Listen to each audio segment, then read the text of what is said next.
¿Alguien que haya quedado con dudas de bonos?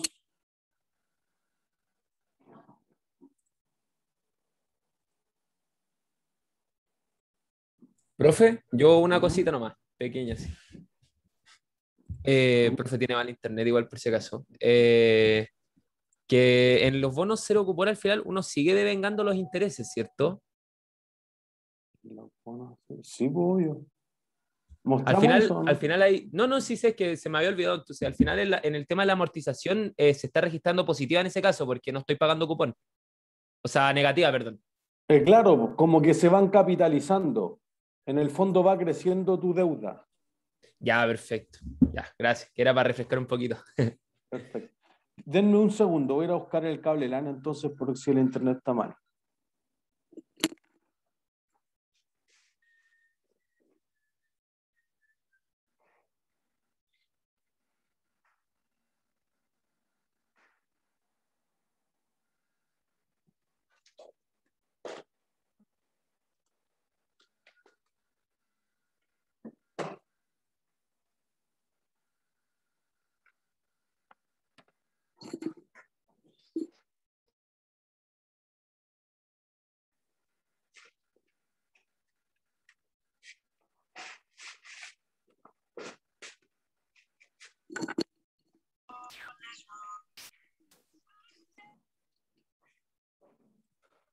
Ya, esperemos que ahí guatee menos BTR.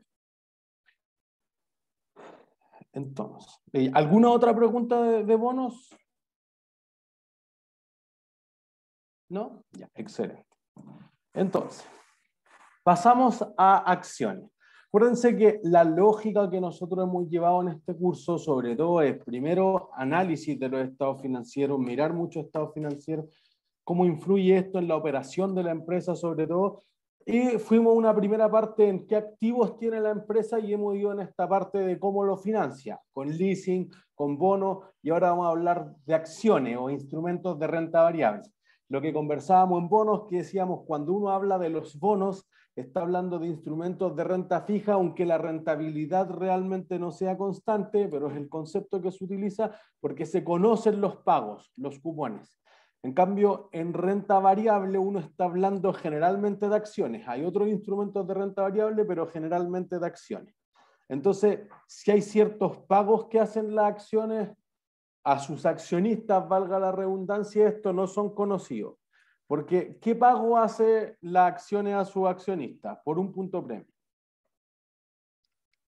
¿Las utilidades retenidas o no? No, Los Los dividendos. dividendos. los dividendos. Dividendos, profe. Ahí sí, perfecto. Todo un punto premio. Los cuatro que contestaron. Los dividendos. Y entonces los dividendos dependen de las utilidades. Entonces, en ese sentido, uno no conoce el pago, porque nosotros decíamos, oye, si no paga un cupón, entonces yo solicito la quiebra. Recuerden que discutimos harto eso, más que la técnica de la matemática financiera, la lógica que hay detrás. Si no paga, quiebra. Y ahí, ¿cuánto caía? Bueno, puede caer mucho, como en el caso de Toys R Us, no caía tanto en el caso, por ejemplo, de los equipos de fútbol, depende de lo que haya a recuperar. ¿Por qué? Porque puedo liquidar los activos. Listo. Los accionistas no. Los accionistas, si no se les paga el dividendo, no tienen nada que hacer, porque no es una promesa, no es una obligación, no es un pasivo, es parte del patrimonio.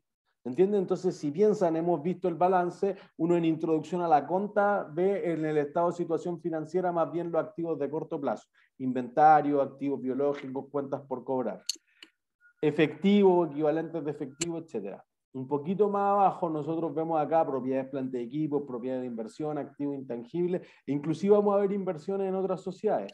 Y ahora estamos viendo el otro lado y partimos viendo los que son pasivos financieros, entonces ahí teníamos leasing, teníamos préstamos que los vimos en matemáticas financieras y bonos, y ahora vamos más abajo, vamos en el patrimonio. ¿Entienden? Entonces no hemos tratado de pasear sobre todas las cuentas del estado de situación financiera y del estado de resultados que puede tener una compañía. Entonces, al final del jueves, quizás nos quede un pelito para la clase del martes, deberíamos ser capaces de definir qué es una acción, entender qué derecho otorga y saber cuánto debería valer esa acción. Separar lo que son acciones preferenciales o preferentes de las acciones comunes ordinarias, qué ocurre cuando hay distintas clases de acciones y por qué tendría sentido emitirlas. apreciar cómo es el proceso para vender las acciones y qué contabilidad va a tener el emisor, cuál es la contabilización de las distribuciones de los accionistas cuando pagan dividendo en acciones, cuando pagan dividendo en efectivo, cuando recompran acciones o alguna otra cosa, es identificar qué tipo de control tienen los compradores de acciones y cómo se debe contabilizar esto de inversiones de acuerdo con dicho poder. Entonces, si alguien ya hizo el curso anteriormente, por fin lo logramos rehacer esto. No es igual a probablemente lo que se haya hecho nunca. Ahora por fin logramos darle una lógica desde que ustedes tienen un pequeño emprendimiento que empieza a generar más fondos, necesita más capital, fue, pidió un préstamo, ahora tiene que abrirse a los inversionistas y eventualmente llega a la bolsa. Entonces, cubrimos una parte que les diría en toda mi historia haciendo este curso, e inclusive coordinándolo, no lográbamos contar la historia completa. Ahora me parece que tenemos las dos visiones, el que vende las acciones y el que compra las acciones, que el que vende las acciones era algo que nos habíamos quedado al debe y nos habíamos concentrado mucho en el que compra. Entonces, ¿hacia dónde vamos? Por ejemplo, nosotros habíamos hablado de Casino Enjoy, Constanza, perdón. Profe, ¿este PowerPoint está en webcursos? No, buen punto. De hecho, dije todo eso para decir eso y no lo dije. El PowerPoint no está en webcurso porque justamente le estamos haciendo los últimos detalles. Entonces, yo diría que yo hice 5 años este curso sin ni una lámina en esta clase, pero ya ahora lo rehicimos. Entonces, hoy día en la tarde, mañana en la mañana, pero seguro que antes de la próxima clase yo voy a subir esto con el set de ejercicio actualizado, porque el set de ejercicio está, pero tiene como los ejercicios de solamente una parte, solamente del comprador de acciones, no tiene el del vendedor de acciones. Entonces yo voy a actualizar esto en webcurso y les voy a postear tan pronto como esté. Gracias. Así que, ¿alguien más iba a decir algo, no? ¿No? Perfecto. Entonces, fíjense que una transición entre un bono, un pasivo financiero que tiene la empresa, que genera intereses, eso es súper importante. Me contaron el otro día un desastre que ocurrió en el mercado. Alguien egresado, lamentablemente, de nosotros del Magíster de Finanzas, fue una entrevista laboral para la práctica y dijo, no, que los préstamos y los bonos no generan interés. Un desastre. Hasta ahí llegó su entrevista, pero por favor no vayan a decir eso. Los bonos, los préstamos, los leasing, todos generan intereses. Las cuentas por pagar, los anticipos de los clientes no generan interés. ¿Sí? Es lo que más hemos discutido. Casino Enjoy, que tiene una situación financiera súper delicada, incluso desde antes de la pandemia, pero ya la pandemia pudo haber sido el tiro de gracia en el fondo que le llevaba su operación al límite, está súper complicada. ¿Qué hace la empresa? Podría hacer un aumento de capital, porque como está demasiado endeudada y no quiere quebrar, tiene que hacer un aumento de capital, pero los accionistas quizás no quieren poner el capital o no pueden poner el capital por la razón que sea. Y por otro lado uno dice, bueno, acepto nuevos accionistas. No, es que tampoco quiero compartir la propiedad. Chuta. Pido más deuda. No, si la empresa está al borde de la quiebra es difícil que alguien le vaya a prestar. Bueno, pero podría quedar algo entre medio, entre las acciones y los bonos, que un bono convertible. Un bono convertible, un warrant, suena algo súper sofisticado y es más simple de lo que parece. Tú eres bonista de la empresa. En cualquier momento del tiempo o en una fecha determinada, tú puedes cambiar tus bonos por acciones de la empresa. Entonces, por ejemplo, tratemos de ponerle un número simple. Ustedes compraron 10 millones del bono y se puede convertir en 1 millón de acciones. ¿Cuándo convertirían su bono en acciones? Cuando la acción esté en alta. ¿Cuándo? ¿A qué precio? Cuando superen el precio de los 10 millones que tengo como bono. O sea, ¿cuánto debería valer cada acción? Más de 10. 10 pesos. ¿Se entiende? Es algo súper lógico, fuera de que tenga un efecto contable, ya está. Oye, si teniendo 1 millón de acciones vale más de 10 millones, soy accionista. Pues si teniendo el bono vale 10 millones, soy bonista. ¿Se entiende? Como una lógica de intuición financiera. Entonces uno diría, perfecto, comprando un bono convertible, ¿el bonista corre más o menos riesgo? Más riesgo, ¿no? ¿Por qué? Porque en el caso de que, o sea, puede tanto perder el bono como también que la acción nunca suba, ¿no? Puede ser, pero O también se puede ver por la otra parte de que tiene las dos posibilidades de tener el eso bono es. y a la misma parte tener la seguridad de que también puede tener la garantía de la acción. Eso es, porque en el fondo, acuérdense que lo que veíamos con leasing o con bonos es que cuando uno tiene un instrumento de renta fija, si a la empresa le va increíble, tú sigues recibiendo los mismos 10 millones. Entonces, si aquí la empresa se recuperara y en 5 años más, en 10 años más, la acción de Enjoy vuelva a valer 100 pesos, por ejemplo, ahora vale 5 pesos, 8 pesos, lo está haciendo espectacular, el otro día bajaba 3,8, creo que fue el mínimo. Yo el 2010 la tuve a 100 pesos la acción de Enjoy, cuando recién había salido a la bolsa. Entonces uno puede decir, oye, si vale 100 en los próximos años me conviene convertir mis acciones, pero si no me quedo con la seguridad de que tengo un bono y podría solicitar la quiebra, algo que no pueden hacer los accionistas. Por eso cuando vimos bonos nosotros dijimos, los acreedores, sobre todo los tenedores de bono, leasing, préstamo, tienen derecho preferente de cobro. Los accionistas tienen derecho excedente de cobro. Es decir, si queda algo, le pago. Bueno, si quiebra la empresa, igual tengo mis 10 millones. Pero si le va increíble en el upside, entonces me convierto en accionista. Por ende, lo que más se tiende a ver es que cuando hay un bono convertible, este bono tiene una opción de conversión que algo debería valer. Entonces, si quieren, no usan la opción y la opción vale cero. Pero si usan la opción de convertirte en accionista, podría disfrutar de un futuro más próspero. ¿Sí? Lourdes. Sí, sí, si convierto los bonos en acciones porque le está yendo muy bien y después le va pésimo, al final pierdo todo, ¿o no? Claro, Mucho más arriesgado. pero eso es cuando te conviertes en accionista, pues el accionista siempre corre Sí, más pues, riesgo que el acreedor.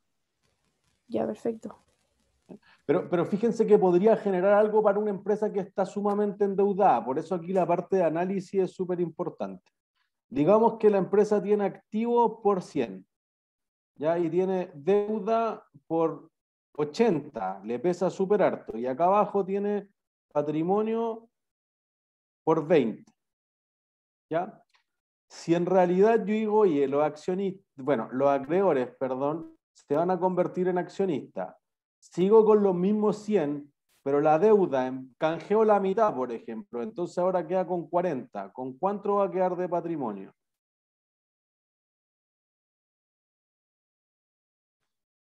Si ahora solo tienes 40 de deuda. 60, ¿no? 60. 60. Entonces fíjense que la proporción entre activo y patrimonio es 100 sobre 60. Esto será 1,67 veces. En cambio acá es 100 sobre 20. Es 5 veces. Está bastante menos endeudada la compañía. Y los accionistas no se convirtieron porque lo obligaron, nadie los puede obligar, es porque subió la acción. Entonces como que uno disfruta en el mejor de los dos mundos, porque fíjense que es lógico para ustedes que nadie se convertiría en accionista si te va a ir peor. ¿Se entiende? Puede ser que te conviertas en accionista y después le vaya mal, pero no te convertirías en accionista cuando le está yendo mal. Lo que vaya a pasar en el futuro es incierto y eso es para bono o para acciones. Entonces, una alternativa para las empresas que están sumamente complicadas, que es el caso de Casino Enjoy, es emitir eso. Y contesto al tiro la duda, Lucas. Y por eso que fíjense que aquí hay bonos que son convertibles y fíjense la madurez.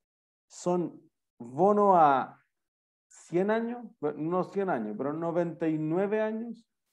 El bono se emitió ahora en marzo. En verdad ya 98 años, pero una cosa extremadamente larga. Aquí está el número de acciones con que se va a convertir, cuánta plata es lo que hay que hacer, los cortes que decíamos que le voy a vender a cada uno de los inversionistas de 245, 880, 500 lucas. ¿Qué intereses devenga? No, ninguno.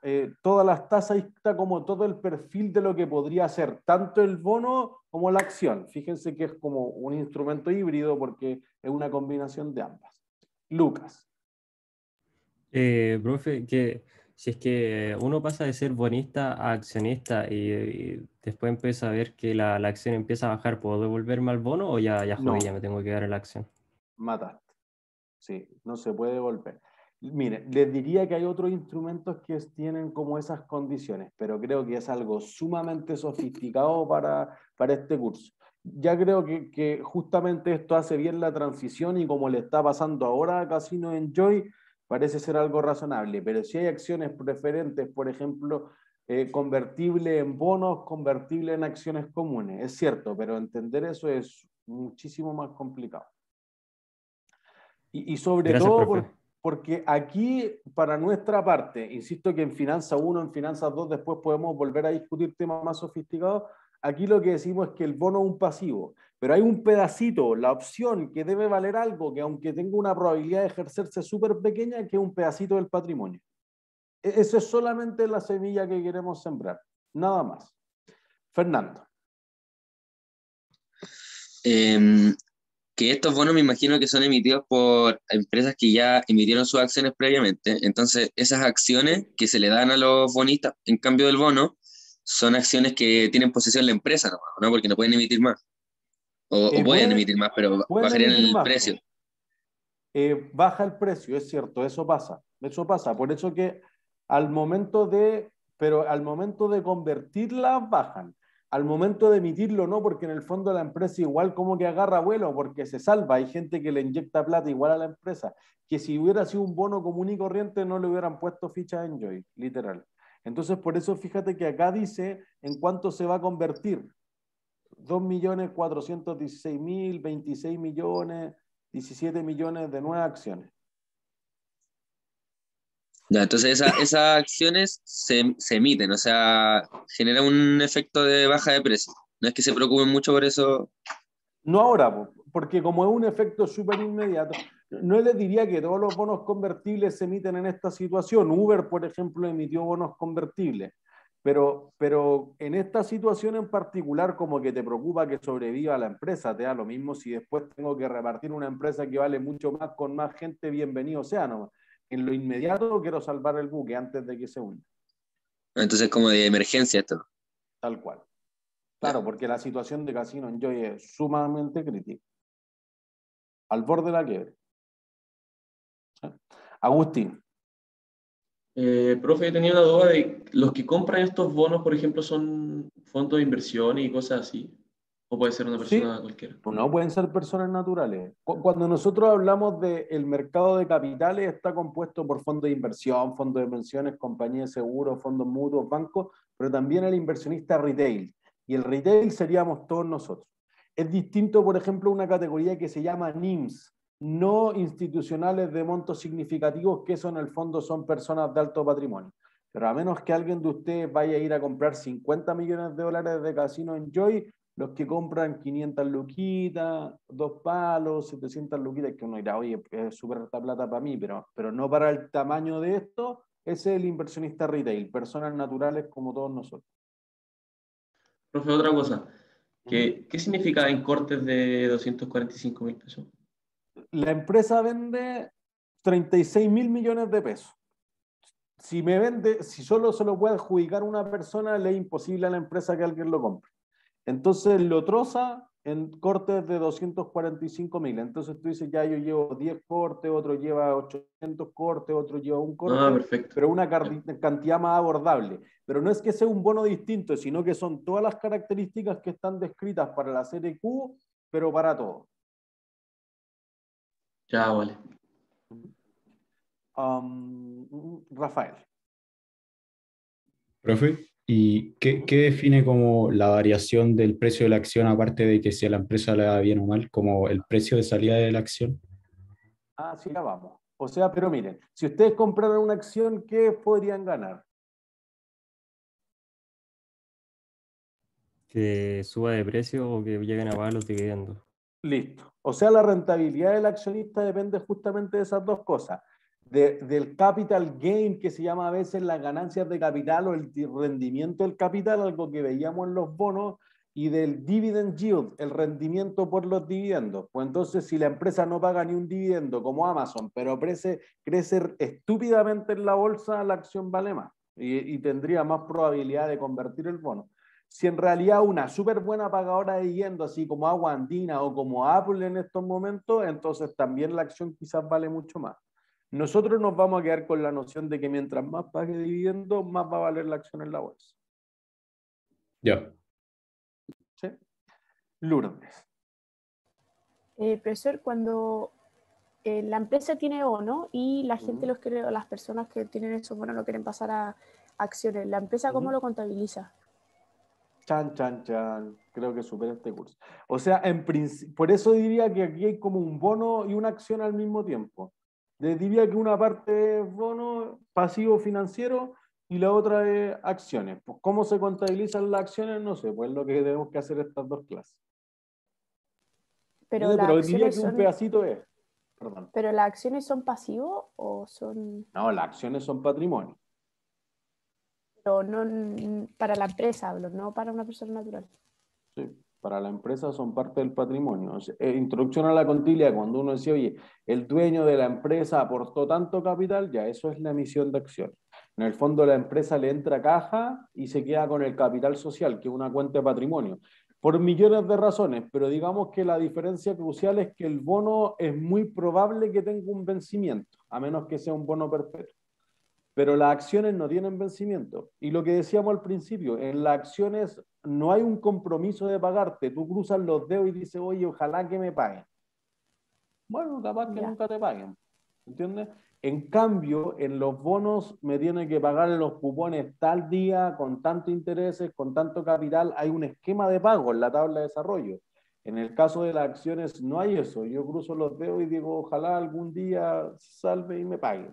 Entonces, por eso el patrimonio, la definición creo que es muy exacta. Es el residuo de lo que quede de los activos luego de pagarle a los pasivos. Entonces tú dices, el bono no es eso, pues el bono es una promesa y si no me pagas yo voy y te quito los activos. Las acciones es lo que queda. Y por eso que es patrimonio la acción. Ya, perfecto. Pero, profe, la gente que compra una acción es un activo, ¿no? Claro, un activo financiero. Digamos en principio si compro pocas, si compro muchas, bueno, es lo que ustedes leyeron en el capítulo, y que es lo que vamos a tratar de hacer al final de la siguiente clase. Pero es un activo con seguridad el que lo compra, o el que lo vende no es un pasivo, eso es lo que queremos decir. ¿Sí? Entonces, fíjense, por ejemplo, cuando una se abre a la bolsa, que es lo que se llama IPO en inglés, por Initial Public Offer. Aquí tenemos la IPO de Airbnb, que se esperó por mucho tiempo para que se listara en el Nasdaq y se hizo probablemente en el peor momento de su vida, porque en el fondo, ¿cuál es el negocio de Airbnb?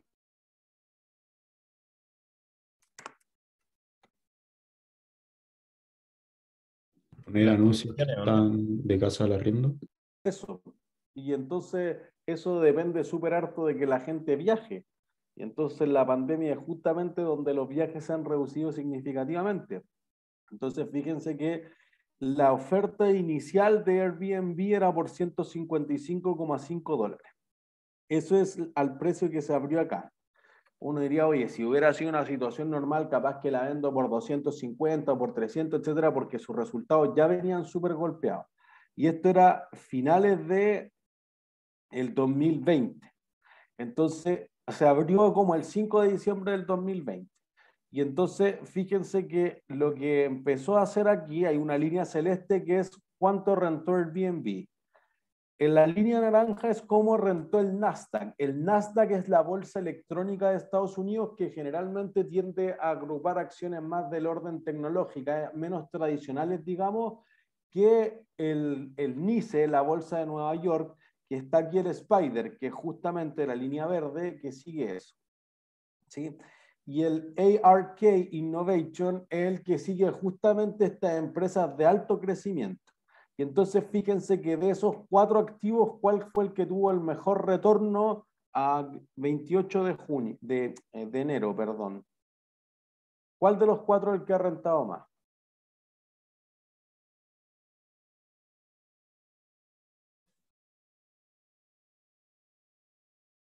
Alguien lo tiene que ver. ¿Cuál es el que tiene más retorno de todos? El de Airbnb. Airbnb. Entonces, fíjense, y contesto las dudas ahora, pero fíjense que Airbnb rentaba 45% en 2 meses. Eso es una brutalidad de rentabilidad. Piensen que el S&P 500, que es el índice que resume las 500 acciones más grandes de Estados Unidos, en promedio en la historia ha rentado 7. El IPSA en promedio los últimos 10 años ha rentado 0%, no vale nada. No sirve. El IPSA es un desastre hace 10 años que no ve ni una. Entonces, fíjense que haber rentado 45% en 2 meses es mucha, mucha rentabilidad. Comparativo a lo que ha hecho el resto del mercado, porque particularmente el año pasado fue malo para la economía, pero los mercados accionarios subieron mucho, en especial las acciones que se pudieron adaptar o que tenían negocios buenos hacia la pandemia. Entonces uno dice, mira, pero ¿por qué sube Airbnb si está teniendo malos resultados? ¿Qué habrá esperado la gente? Apertura. Apertura. Entonces fíjense que uno dice, sí, pero eso es ahora, 1 año, 2 años. La acción es la misma lógica de la empresa. ¿Cuánto esperas que quiebre la empresa? Nunca. Nunca. Entonces, cuando tú estás mirando adelante, dices, oye, me da lo mismo que me vaya 5 años mal porque yo estoy mirando una perpetuidad. Ahí está el concepto de la perpetuidad del valor presente.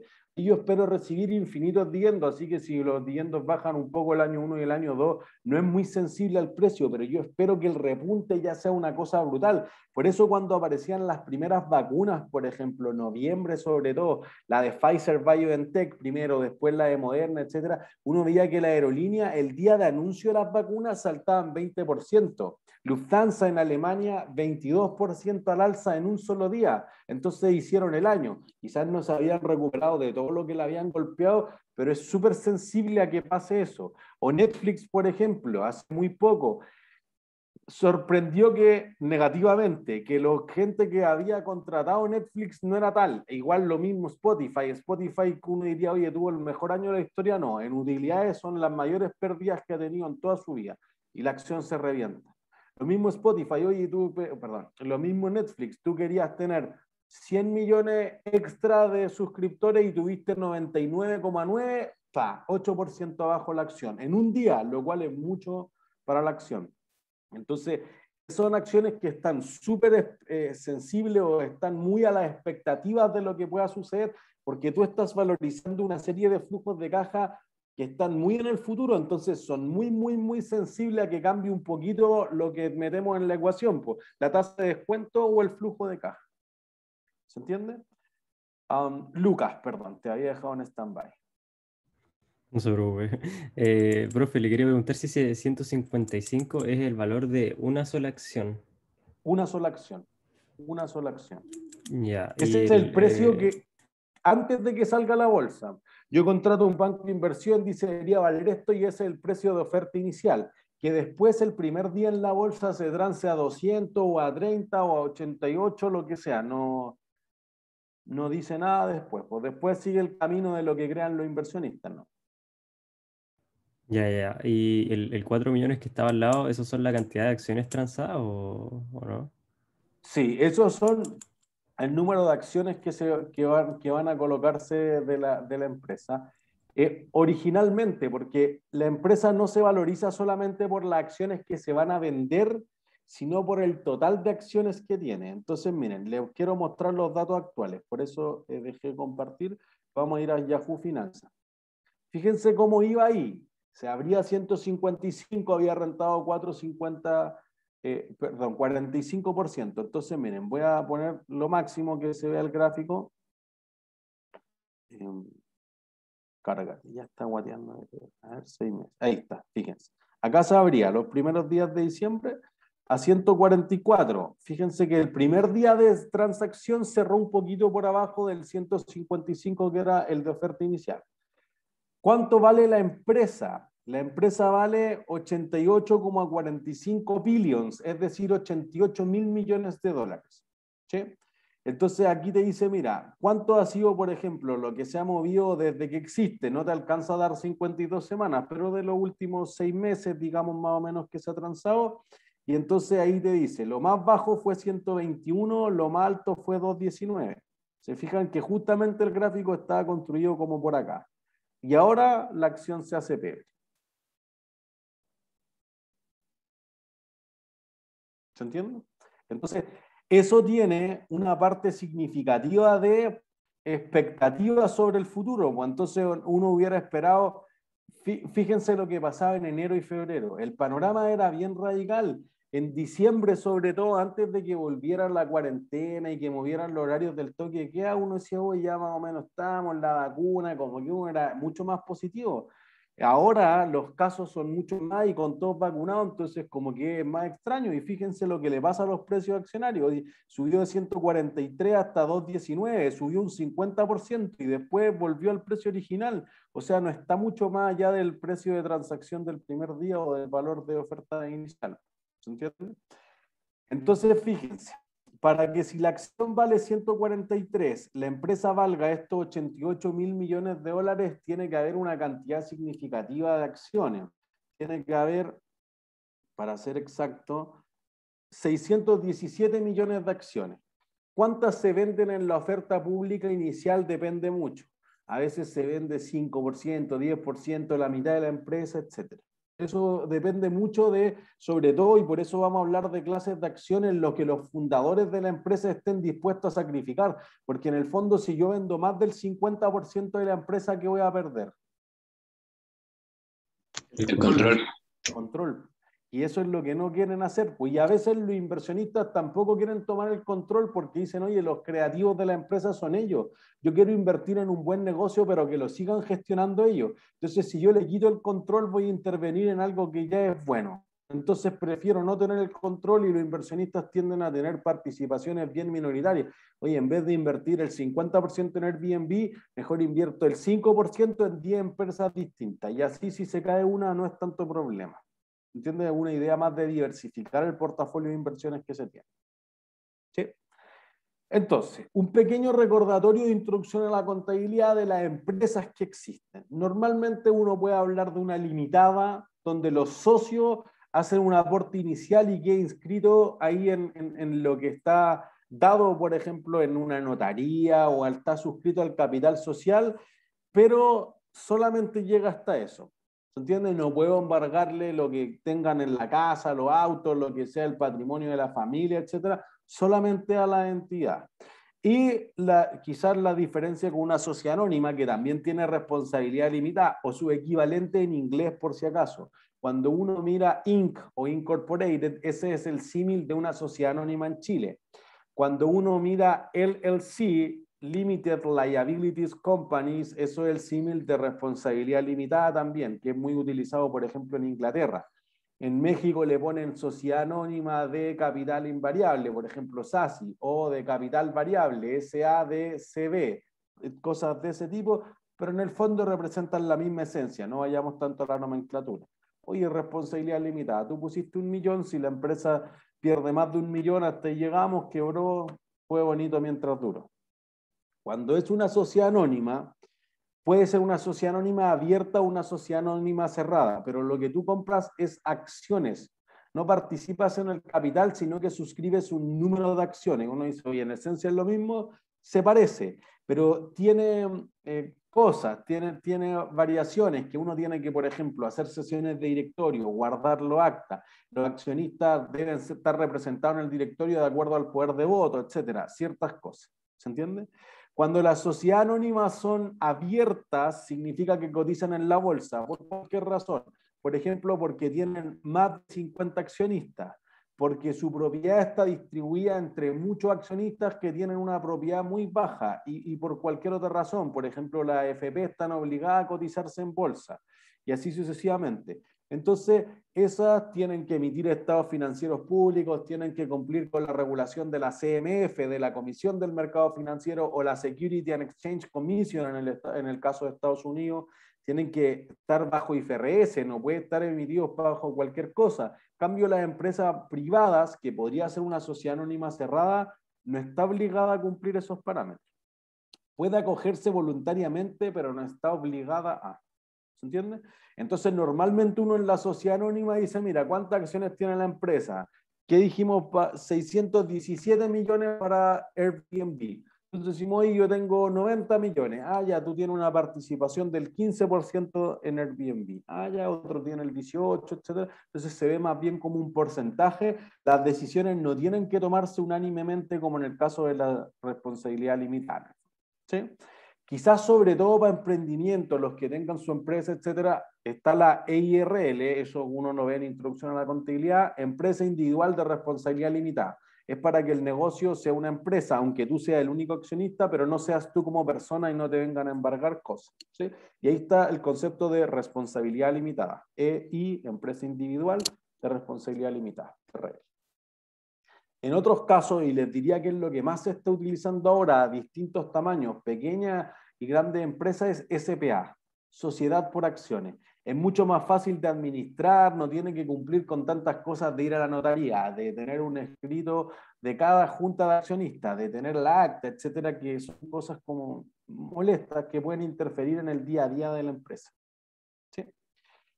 Cuando ocurre la emisión de acciones, la empresa lo que hace es una OPA, una oferta pública de acciones.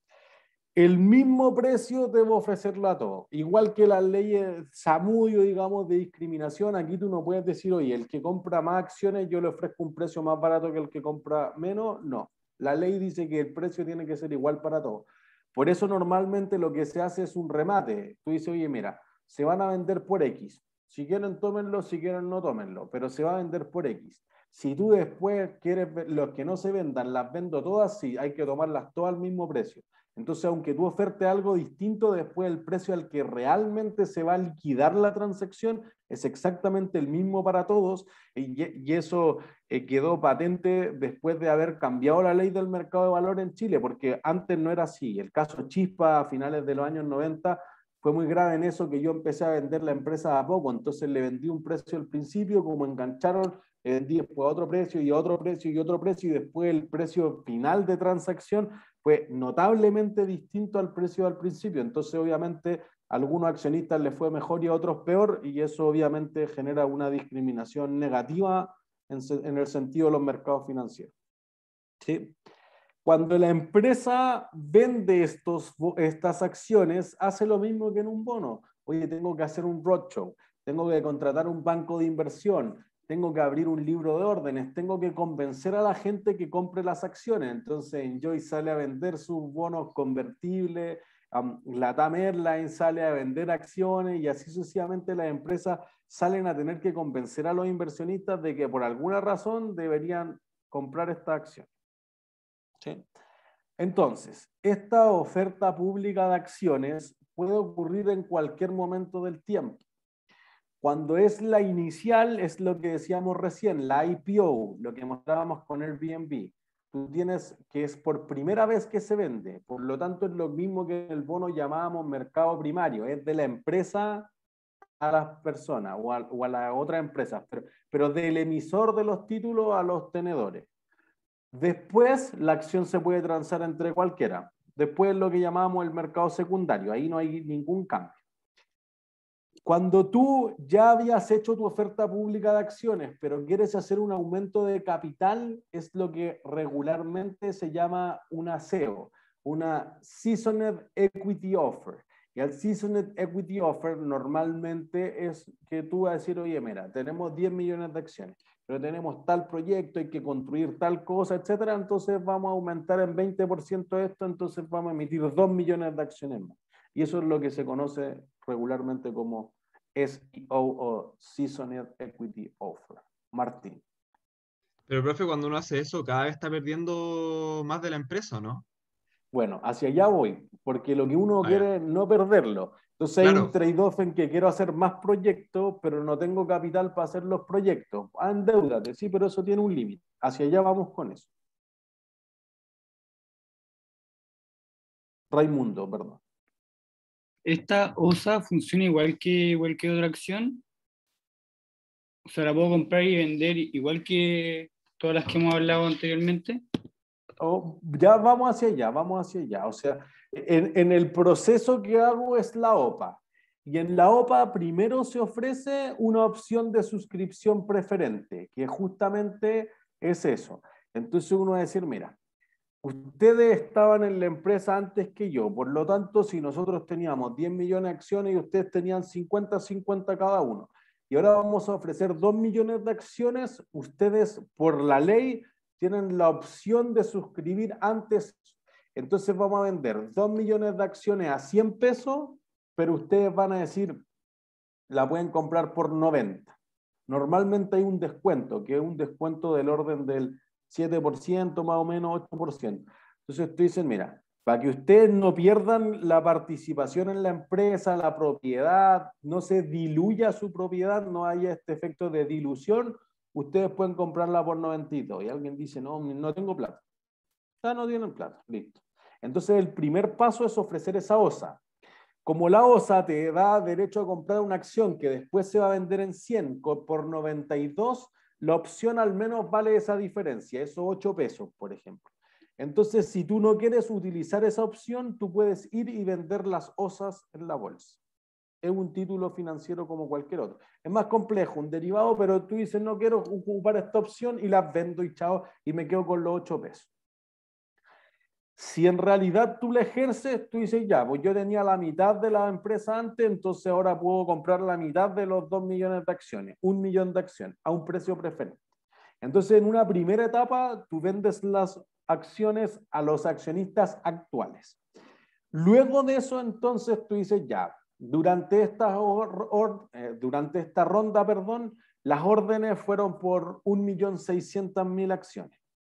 Entonces, ya no llega a los 2. Si sigo con la operación, entonces ahora las 400.000 que faltan son para los que tengan las OSAs anteriores o los actuales accionistas que quieran incrementar su participación. Entonces, si ustedes dos tenían 50-50 y uno compró, por ejemplo, el 35%, el otro 15% lo podría tomar los actuales accionistas. Es una segunda ventana. Y, por ejemplo, ahí se suscriben los 2 millones, hasta ahí llegamos. Si en realidad no se suscriben los 2 millones, sino que llegamos a 1.900.000, las 100.000 que faltan, entonces se deben vender en la bolsa en un remate hasta 30 días después de que ocurra eso. Por eso que esa fase dura entre 1 y 2 meses normalmente esa liquidez. Hay veces que se puede estirar más, pero digamos que lo más normal es que ocurra eso. ¿Sí? Perdón, había dudas. Yo, profe. A mí no me quedó claro la primera fase de la OSA. Si la puedo primera volver a- fase? Sí. Ya. Te dan una OSA, ¿ya? La OSA es esta opción de suscribir preferentemente la acción. Entonces, el proceso es la OPA. Yo te digo ya, tú, Martín, puedes comprar 1 millón de acciones a 93 pesos. ¿Ya cuántas quieres? 800, listo, ya. Entonces, ¿no quieres todas? No. ¿Por qué no? No sé, cualquier razón. No quiero todas, listo. Tú podrías vender tus OSAs. Entonces tú dijiste, oye, yo compré 800.000 de mi millón y las otras 200.000 le vendí la opción de que las compre alguien. Entonces, cuando pasa eso, viene la segunda fase. Todos los que hayan comprado OSAs pueden ejercer sus OSAs. Entonces decimos ya, si alguien compra las 200 faltantes, hasta ahí llegamos.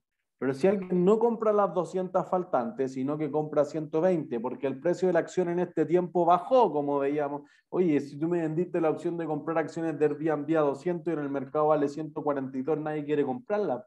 Ah, chuta. Bueno, pasamos a una tercera fase y en esa tercera fase se rematan las acciones, que en Chile, en el caso, según la Comisión del Mercado Financiero, duraría 30 días. Ya, ahora sí, profe. Muchas gracias. No hay de qué.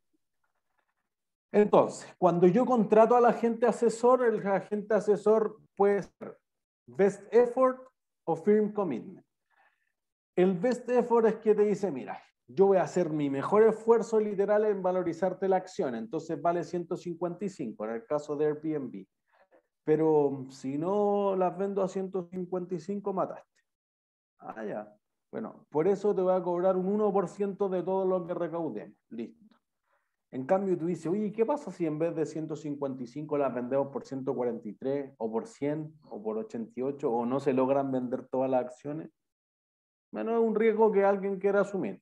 Si alguien no quiere asumir, eso, el best effort es lo más normal en Chile. Somos piñuflas. En el caso de que alguien diga, no, pues, yo te contraté a ti para que tú me asegures que el valor es 155. Si el fair value es 155, ¿por qué no las venderías todas a 155? Ah, ya, sí es cierto, ya. Entonces dame un compromiso firme. Y el firm commitment, entonces, lo que dice es, tú cómprame todas las acciones. Vamos a vender 10 millones de acciones a 155, listo, ya. Tú págame 1.155 millones. Si tú las vendes por 158, por 160 o por 120, riesgo tuyo. Y los bancos de inversión lo que más hacen en Estados Unidos es eso.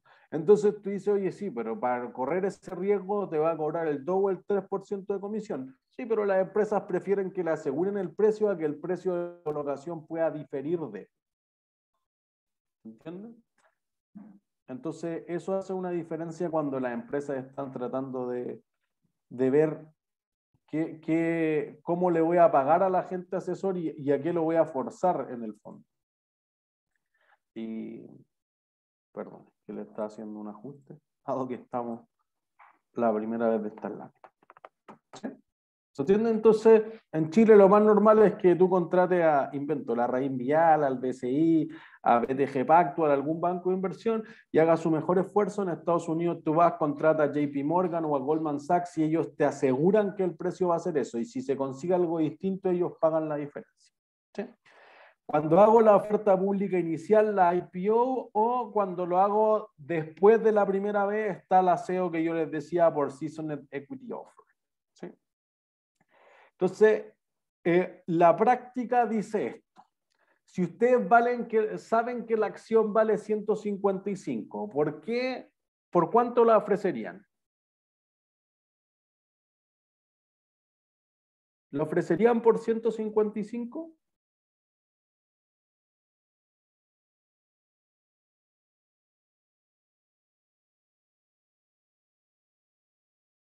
No. De nuevo, ustedes saben que la acción vale 155. Yo los contraté a ustedes para que vendan las acciones de la empresa. ¿La van a ofertar por 155?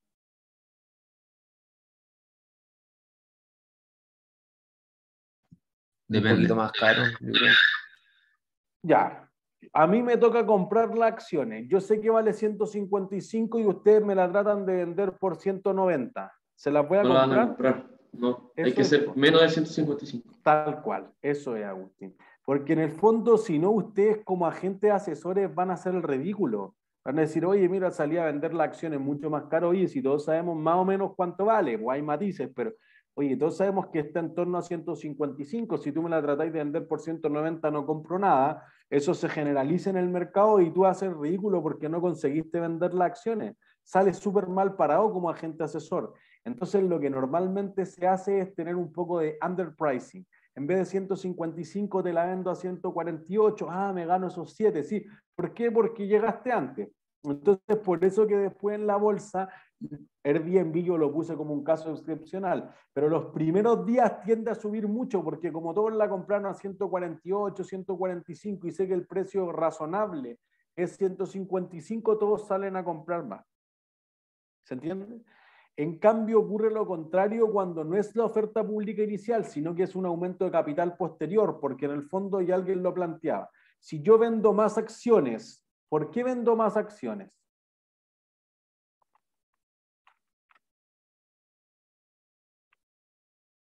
Para tener más capital. ¿Pero por qué no vendí bonos?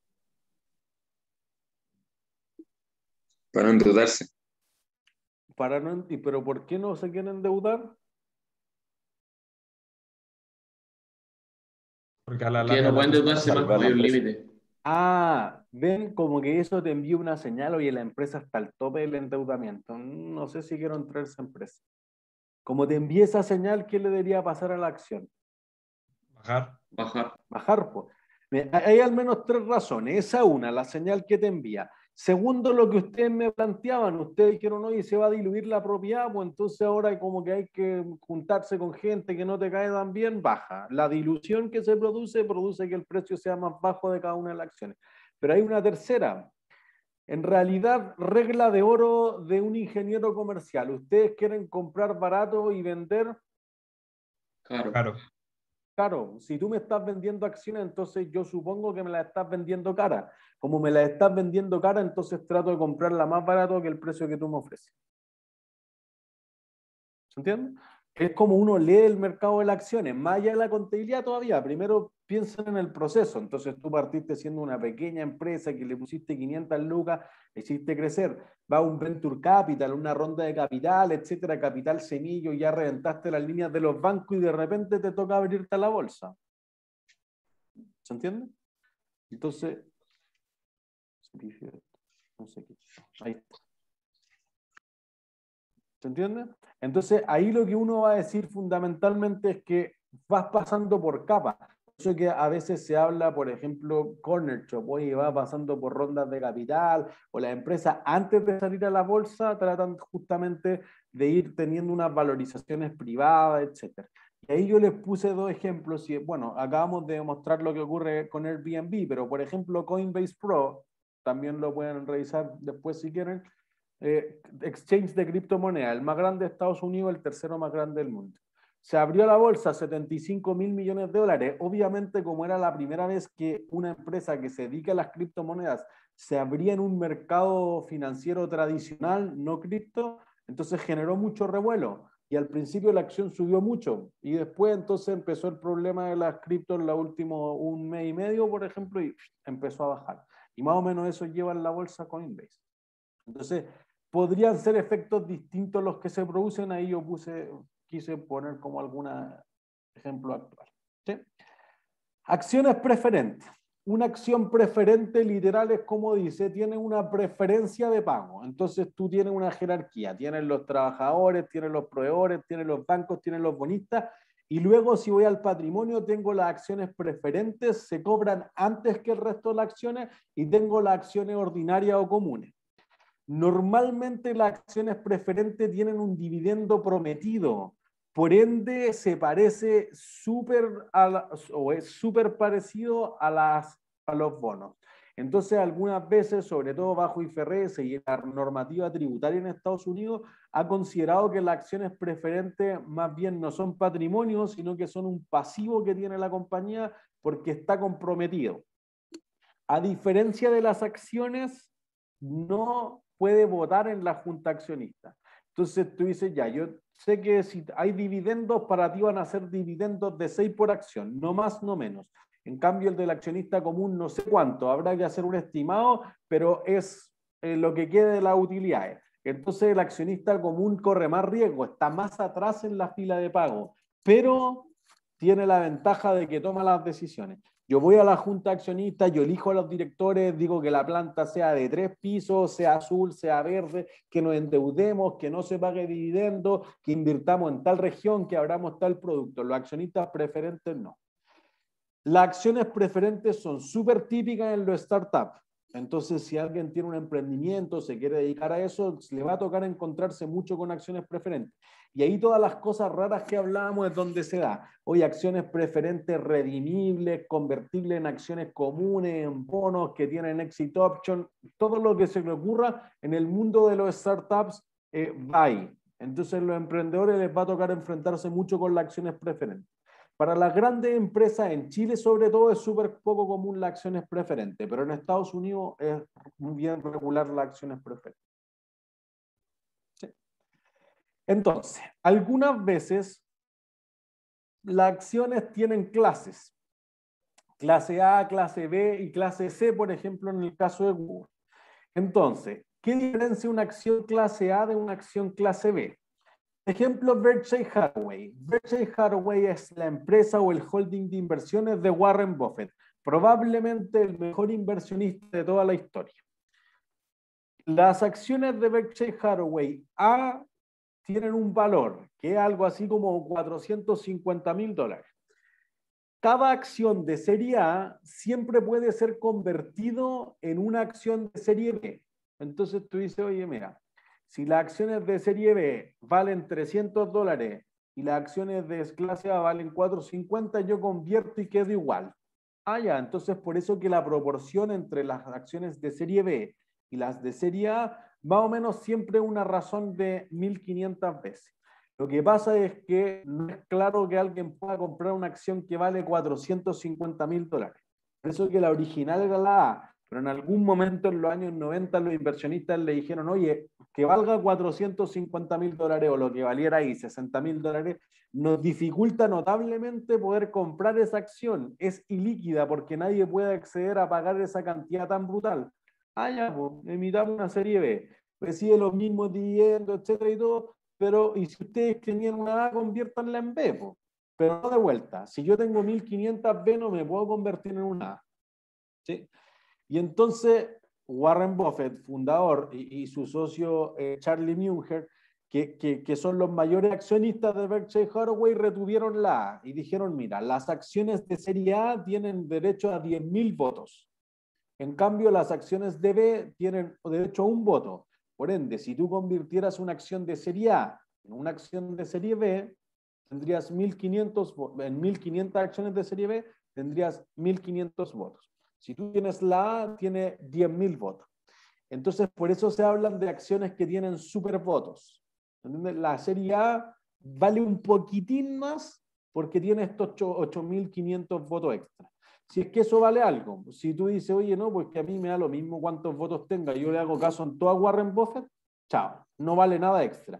Pero por eso es que si alguien busca BRKA en Yahoo Finanzas y BRKB y hace la división, les va a quedar 1.501, 1.500,3. Ya bueno, ese fraccioncita es justamente lo que los inversionistas valoran estos derechos adicionales. Martín. Profe, pero esto se usa, por decirle, como ejemplo que tampoco me quedó tan claro, pero por decirle, si es que yo me quiero meter a una empresa y yo sé que tengo algún conocimiento que pueda ayudar a la empresa, entonces en ese caso iba a adquirir la A como para tener alguna voz y voto en la Tal empresa. cual. Eso es. Ya. Porque si es que yo consigo la B y sé que yo quiero invertir solamente, pero no sé nada y quiero que ellos lo hagan porque veo que lo están haciendo bien, me voy por la B nomás, porque tampoco quiero tener... Tal cual, porque Ya. no te vale nada votar. Como que Ya. dices, ¿para qué voy a pagar por algo que nunca uso? Esa es la lógica final. ¿Entiendes? Entonces, por ejemplo, miren, en el caso de esto funciona para las grandes empresas. Miren, las acciones de Google A son las que retienen los fundadores de Google. La serie B es la que tiene menos derecho a voto. Entonces, es 10-1. La A votan 10 veces más que una B. Y la C no hace nada, ni siquiera vota, por eso se llama clon, y no te recibe dividendos, nada, pero sube como la espuma. En el caso de Nike, por ejemplo, el fundador retiene las acciones de serie A, esas ni siquiera se transan en la bolsa, la retiene él y su familia en el fondo. Y la serie B es la única que se transa en Nike. En el caso de Chile, por ejemplo, Sokimich tiene una acción serie A y tiene una acción serie B. Lo que lo distingue fundamentalmente es que la A elige a 7 de 8 directores y la B elige a 1 de 8. ¿Se entiende? Pero en términos del capital social que aportan, es más o menos la mitad y mitad. Más o menos, para ser número correcto. ¿Sí? Entonces tú pones 500 lucas, yo pongo 500 lucas, pero tú eliges 7 de 8 directores. Ah, ya. Entonces, por eso aquí, ¿cuál es la acción más deseada en el caso de Sol? ¿Cuál les gustaría tener usted? La serie A. Por eso que la serie A es lo que se conoce a veces como la joya de la corona. Entonces, esa es la que quieren más. Por ende, ¿cuál será la que más se trance? La B. La B, porque nadie suelta la A. ¿Se entiende? Entonces, fíjense que depende de la perspectiva accionista. Aquí tienen que hablar. Ustedes no entienden nada del negocio del litio o del potasio. Está cayendo el internet. Se cayó, profe. Ahí volví. ¿Me escuchan? ¿Aló? Más o menos. Ahí sí, pero se escucha menos, como robot. Maldito BTR. Tal Ojalá vez apague la cámara, pues, profe. sea muy personal lo que voy a hacer. ¿Se escucha ahí mejor? ¿Sí? ¿No? Ahí mejor un poco. Ahí mejor. Ya. Algo. Entonces, miren, Lo que aquí uno dice, oye, si yo no tengo nada de idea del negocio del litio, del potasio, etcétera, ¿para qué voy a comprar una acción que es más cara?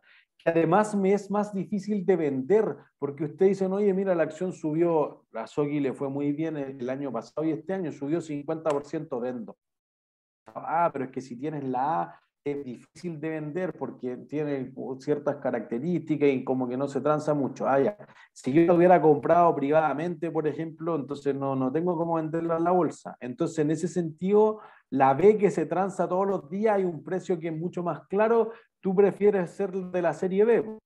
Pero si alguien dice, no, es que ¿sabéis qué? Yo quiero sacar a Julio Ponce el control y quiero tomar el control de la empresa, tienes que ir a comprar la serie A. ¿Entiendes? Entonces, depende de lo que uno quiera hacer, uno va a tener la posibilidad de tener la compañía o comprar distintas series de acciones. Por eso existen esas series de acciones. ¿Sí? Entonces, lo que hay que tener súper claro es que tanto las acciones preferentes como las acciones ordinarias o comunes te dan un derecho residual sobre los activos de la compañía. Así que fueron en la definición en el fondo del patrimonio. ¿Sí? ¿Qué hay que clarificar? Hay que clarificar ciertas cosas. Por ejemplo, equity en los Profe, libros... Ajá. en el caso anterior, como para terminar, ¿qué pasa? ¿En los equipos de fútbol se puede usar el clase A y clase B o no? Sí, en todos los tipos de acciones se puede hacer. Ya. Yo no conozco ningún equipo que lo haya hecho y trance sus acciones directamente en la bolsa, pero eso no evita que se pueda hacer. Ya, profe. Súper, gracias. Entonces, normalmente en los libros equity se traduce como capital contable, lo cual es un desastre, porque en realidad la traducción de equity es de patrimonio. Por eso que a veces se ha tendido a confundir el concepto de capital históricamente. Por ejemplo, el capital, uno dice, oye, ¿cuánto capital tiene la empresa? Y uno va y mira la cuenta de caja. Entonces a veces se ocupa como el concepto del efectivo que tiene la compañía. En inglés, sobre todo, se habla de las inversiones de capital o CAPEX o por Capital Expenditures. Entonces ahí se está hablando más bien de los activos de largo plazo. Cuando tú hablas de los activos de capital, por ejemplo, está hablando de propiedades, plantas de equipo, propiedades de inversión, activo intangible, etc. Y siguen hablando del capital, entonces puede ser abstracto. Algunas veces cuando uno habla del Weighted Average Cost of Capital, el costo de capital promedio ponderado, eso significa WACC, uno está hablando del capital como aquellas fuentes de financiamiento que son costosas, es decir, la deuda y el patrimonio. Entonces, y otra de las aplicaciones que tiene el concepto de capital, la que nosotros vamos a utilizar es que el capital es el capital de la sociedad, el capital social, que es una de las cuotas que podría tener dentro del patrimonio, más la reserva, más la utilidad retenida. ¿Entiendes? Pero importante tenerlo claro porque a veces se tiende a confundir súper harto cuando uno mira el análisis de la empresa. ¿Sí? Cuando la empresa entonces, un inversionista compra en la empresa, decíamos, en los bonos tú tienes el rendimiento por los intereses y tienes el rendimiento por el capital. En las acciones tú tienes el rendimiento por los dividendos y tienes el alza en el precio de la acción, capital gain. Si la acción paga muchos dividendos, esperas recibir poco por el precio. Si la acción paga muy pocos dividendos, esperas recibir harto por el precio. ¿Sí? Entonces, después uno dice, mira, cuando uno está pensando, el inversionista, ¿cómo podría ganar plata o ser retribuido por parte de la empresa pagando dividendos, por ejemplo, o algún otro tipo de distribución, que nosotros vamos a ver otras distribuciones? Pero también si es que sube el precio y le genera una ganancia en la venta del título. Tú compraste la acción por 100 y la vendiste por 150, te embolsaste esos 150. Sobre todo para efectos tributarios, que no es un tema de este curso, pero que podría influir significativamente. Quizás la gente quiere ganar el diferencial en el precio de las acciones más que recibir dividendos. Entonces, eso podría ser una diferencia significativa. ¿Sí?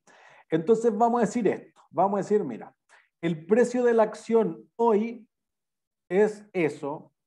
Y entonces, ¿qué esperamos? Tú esperas, por eso que le pusimos la E de esperanza, recibir un dividendo estimado más o menos en un año. Lo vamos a llevar a lo más simple posible. Y además, tú podrías vender en un precio estimado en un año más. Todo esto lo traemos a valor presente, una tasa de descuento, y eso te da el precio hoy. ¿Qué será lo más complicado de estimar, el dividendo o el precio? ¿El dividendo? ¿Por qué? ¿Cómo estimarían el dividendo?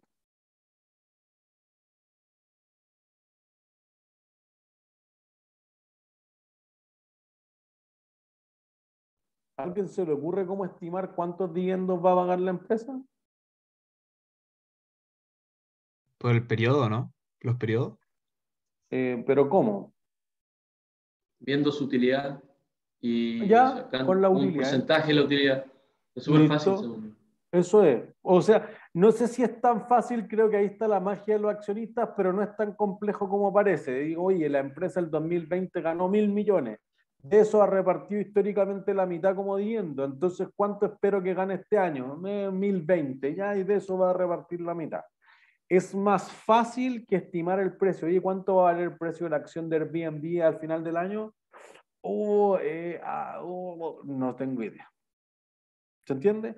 Entonces lo que uno hace es decir, bueno, pero si no conozco el precio, podría decir que el precio estimado en un año más, no se cambió de color, acá, el precio estimado en un año más va a ser la misma idea, pues el dividendo que yo espere en 2 años más el precio que estime en 2 años más, traído valor presente a una tasa de descuento R. Digo, pero de nuevo tengo el precio. Bueno, el precio en 3 años más, o sea, el precio en 2 años más, perdón, va a ser el dividendo que espero en el año 3, y vamos a tener esto y así sucesivamente. De hecho ahí le falta dividido por 1 más R. Otro error de tipo. Entonces, uno podría generalizar eso. Pues entonces al final digo, oye, si esto lo estiro hacia el infinito, digo, oye, el precio que me vayan a pagar en 8.000 años más, ¿cuánto vale en valor presente? 0. 0, listo. Y entonces esa es la generalización más importante. El valor de la acción hoy día debería ser el valor presente de todos los dividendos que vaya a recibir, perdón, no resumir. Esa es la esencia. Entonces el dividendo esperado traído a valor presente como una perpetuidad.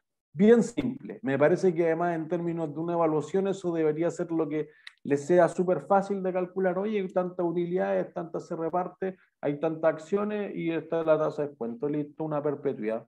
Ninguna ciencia más que eso. ¿Sí?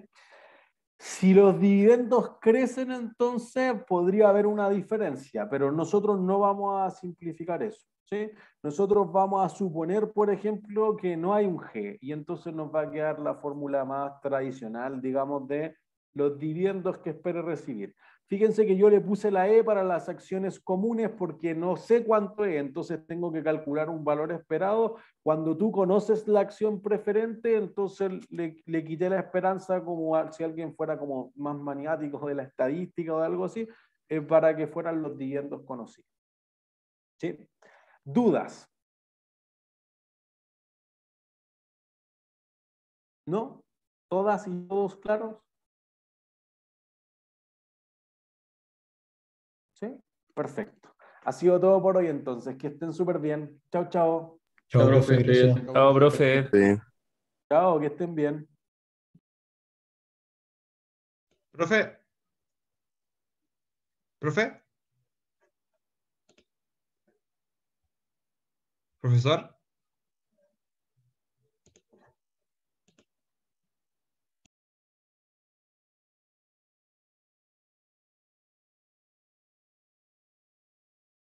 Profe, una pregunta.